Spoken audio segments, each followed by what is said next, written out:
They went up and looked and didn't find anything except for copper. That's not what they were looking for, and they got chased out by the natives. Now we're talking 1880s, 1850s to 1880s. Prospectors came out. They're looking for this gold stash. They didn't find it. They found copper. And they got driven out by the natives.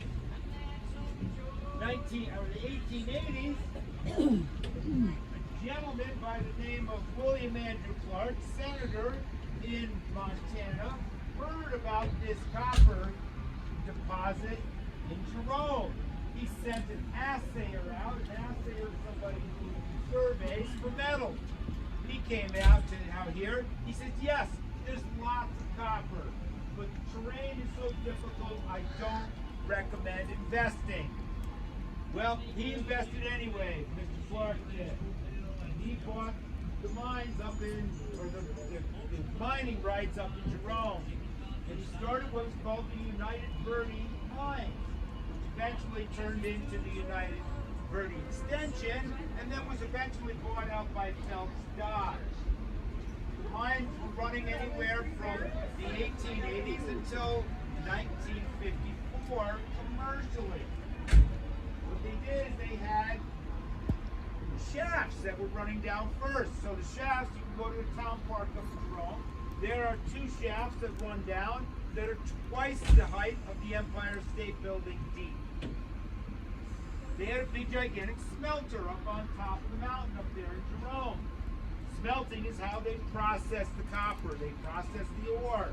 They'll superheat it to about 2,000 degrees.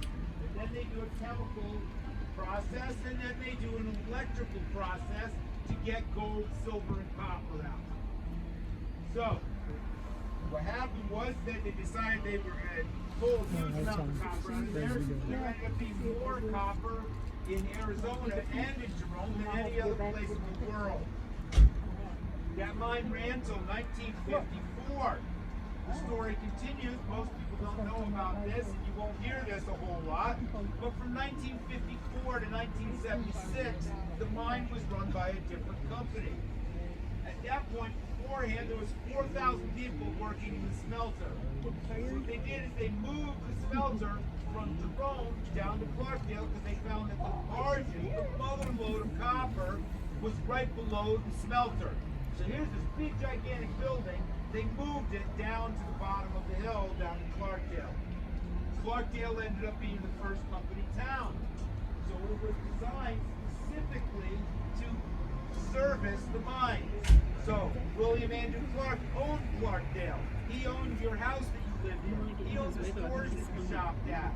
He owned everything. You were a slave to Mr. Clark and you lived there.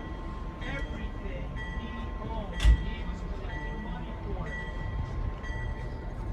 I'm going to continue that. These trains are going by, these engines. We have a new conductor engineer in training. His name is Royce. He is super excited to give you guys high fives. So if you want to reach out and get a high five with them, they're moving to the front of the car, to the rear of the train, and they're going to pull us back to Clarkdale.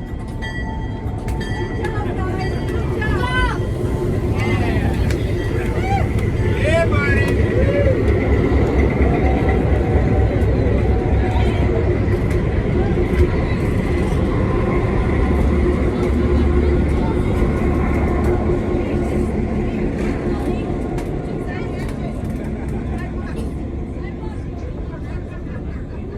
So, 1954 to 1976.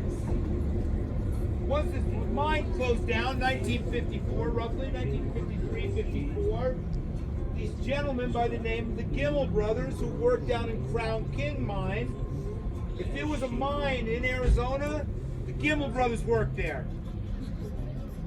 They heard about the shutdown and they said, okay, let's go up and let's talk to Phelps Dodge and see if we can lease this from them. Now we're talking 4,000 people were up at that mine. 1929, there was 15,000 people living in Jerome. By 1930, there was 100. That happened because there was mineral fires in the mines that basically shut the mines down.